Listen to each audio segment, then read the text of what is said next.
So around 3.9 million people in the UK have a stocks and shares ISA. And there's thought to be around 4,000 people in the UK who are ISA millionaires, so have at least £1 million in their ISA.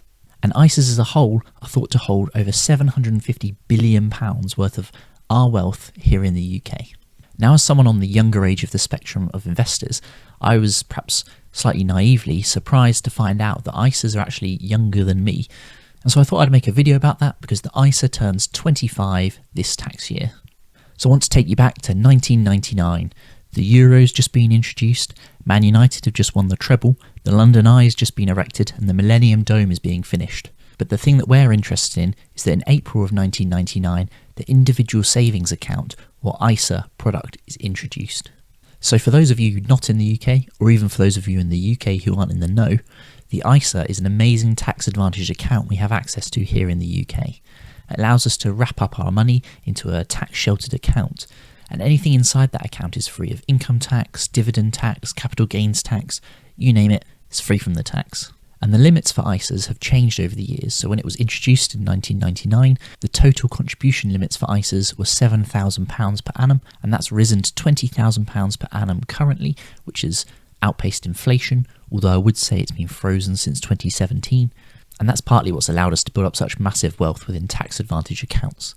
It's thought to cost the UK government around £7 billion a year in missed out capital gains tax revenue. So that's money that stays in the pockets of UK investors rather than being paid to the taxman. Now I want to give you a quick overview of the 5 types of ISA that we have available to us in the UK. And I also want to share with you one of the features of ISAs that I don't really see anyone talking about. I think a lot of people just aren't aware of. And to be fair, it can be quite a useful feature for more than one of these types of ISAs. Now the first type of ISA I just want to touch on is the cash ISA. Now the cash ISA is the most popular ISA available. I think it's probably been the most popular historically, just because interest rates have generally been higher than we've had over the last decade, although the number of people subscribing to a cash ISA has generally been falling over the last decade. And I do think that's just entirely down to low interest rates that we've had.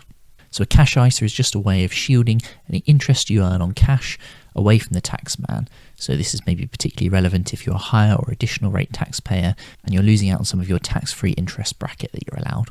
Now a cash ISA can be open to any UK citizen from the age of 16 or over, and there's actually a little bit of a loophole here with junior ISAs where there's an overlap where you can potentially have both, but I believe that's being closed up very soon. So if you want to take advantage of that loophole, do it very quickly. And I would just say that I think stocks and shares ISA, which is the second type of ISA I want to cover, is starting to muscle in on cash ISAs at the moment.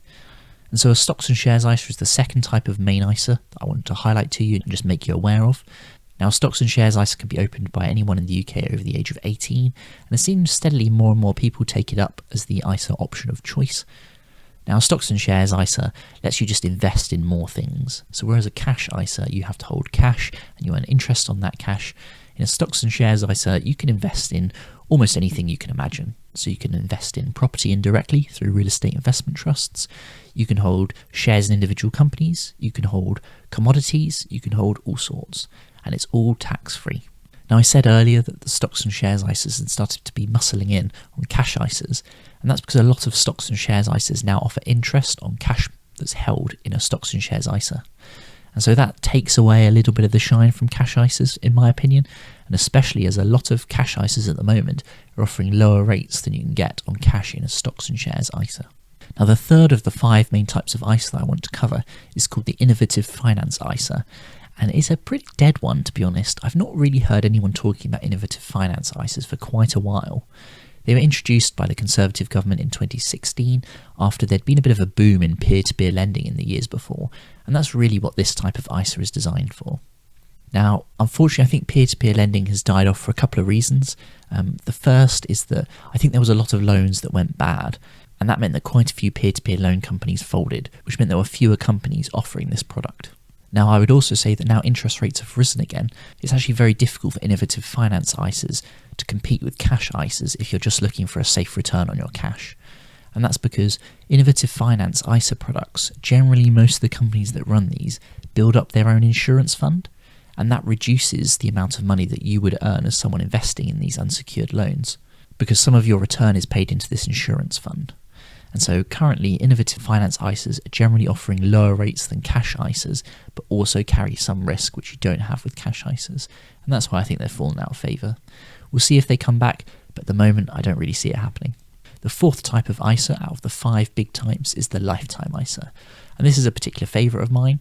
I think I was probably one of the very first people to use the lifetime ISA to actually buy a house with. I think that's why I quite like it. So when they were announced, I transferred my Help to Buy ISA into a lifetime ISA. Help to Buy ISAs no longer exist, so you don't need to know about those. And you have to have had them open for at least a year, and the idea of a lifetime ISA is you use them for one of 2 things. The first is that you either use it to buy your first home, or the second is that you use it as a sort of pension which you can access after the age of 60.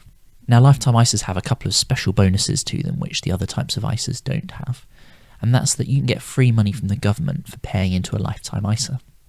And so the government will top up what you pay in by 25%, and you can pay in up to £4,000 a year. So basically you can get £1,000 tax-free from the government. But there are some age restrictions on the lifetime ISA that don't apply to other types of ISAs. So you can open a lifetime ISA from the ages of 18 to 40, and you can contribute up to the age of 50. So as long as you've opened your lifetime ISA before the age of 40, you can keep contributing to it until you turn 50. But if you haven't opened one by the time you're 40, you lose the chance of opening a lifetime ISA forever. So that's the bonus that you get paid, but there's also a penalty if you withdraw money for a reason other than those 2 reasons I mentioned earlier. And whilst it's a 25% bonus, there's also a 25% penalty. Now that sounds fine, doesn't it, in theory, that when you see it on paper, I think most people think, oh, I just lose the bonus if I withdraw the money. Great. But the numbers don't quite work out like that. So say you've paid in £4,000, which is the limit in a tax year. The government gives you £1,000 on top as your bonus. You've now got £5,000 in your pot. If you want to withdraw that money, then 25% off of that means that you'll only get £3,750 back. So you've actually taken a small hit just because of the way percentages work. So definitely something to be aware of. The other small catch with the lifetime ISA is that if you're using it for a house purchase, you can only use it to purchase a house that's valued up to £450,000. Beyond that, you can't use the lifetime ISA. Now, for most of us mere mortals that either don't earn a lot of money or don't live in London, that's completely fine. But the trouble for those that are higher earners or living in London where property prices are much higher is that that limit hasn't increased with inflation since the lifetime ISA was introduced. So that's probably excluding more and more people who live in London from being able to use a lifetime ISA. The final type of ISA I want to talk about is the junior ISA. Now, I'm just going to quickly touch on the junior ISA before I get into some of the nitty-gritty specifics, especially some of those really useful features that I think that people don't know about. And so the junior ISA, the idea is that you can save for a child up to the age of 18. So you can open one up for a child, and there's a £9,000 a year contribution limit to a junior ISA, where a parent or the child or a grandparent or whoever can pay in, and that money can grow tax-free for the child. Now, the child can have a cash version or a stocks and shares version of the junior ISA, in the same way that an adult can have a cash version or a stocks and shares version. The only real caveat that you need to be aware of if you're a parent and thinking about using the junior ISA is that when the child turns 18, the money is theirs. They can do with it what they want. So that means if your child doesn't have particularly good financial discipline, they might go and spend that all very, very quickly. That's 18 years of savings, potentially down the drain. Now, I do just want to touch on the contribution limits for ISAs, and that's because it's the thing I see the most people getting confused about. And so there's a contribution limit per annum. I say per annum, I mean per tax year, which runs April to April, and that's £20,000 net. So that means you can put in £20,000 into all types of ISAs. So that's not £20,000 into each, that's a £20,000 in total. So you could pay in £4,000 into a lifetime ISA, £6,000 into a cash ISA, and £10,000 into a stocks and shares ISA, and that would be fine because you've not breached the lifetime ISA £4,000 limit, and your total contributions add up to £20,000, so you've not exceeded the £20,000 limit. Now, in that example, you would have actually had £21,000 worth of contribution, because remember, there's a government bonus that you get on that lifetime ISA, and that doesn't contribute towards your £20,000 limit at the time of recording.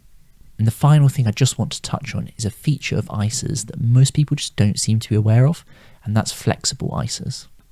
So one type of stocks and shares ISA might not be the same as another type of stocks and shares ISA wrapper. Even if you can invest in exactly the same types, one could be a flexible type and one could be an unflexible type. But what does that actually mean? Well, the wording of the £20,000 contribution limit is actually a little bit more complex than you can just put in £20,000. It's actually your net contributions. And that means that theoretically, say you had £5,000 in an ISA from the year before, if you withdrew that £5,000, you could then contribute £25,000 back into that ISA in the same tax year, and your net contributions would only be £20,000, even though your total contributions are £25,000. And so why on earth would this be particularly helpful or important?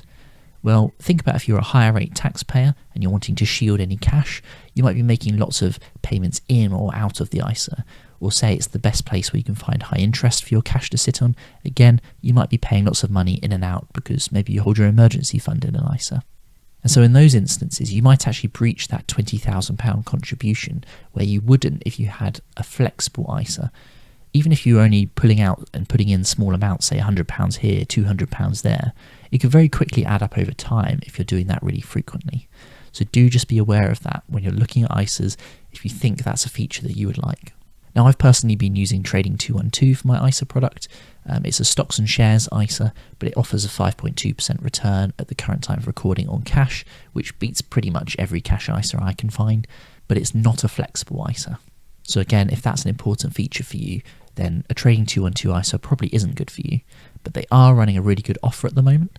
So if you don't have a Trading 212 ISA, then you can sign up via someone's invite link and you have the chance of winning a free share up to the value of £100. And so if that's something that interests you, I'm going to leave my link down in the description below. And the benefits of this is that it's a win-win in that you can open your Trading 212 account, fund it, get your free share, and if you decide you don't like Trading 212 because, I don't know, the interface isn't for you, or you want to open an ISA with a different provider, then you can just sell the free share that you got and withdraw the money. So it's free money either way. And just to make you aware that if you do use someone's invite link, so I've said mine is in the description, then I would get the same amount of free share values that you'd get. So it's a win-win for both of us. So I hope you join me with wishing the ISA a happy 25th birthday, and we'll hopefully see it when it hits 30 in 5 years' time. Thanks for watching. Bye.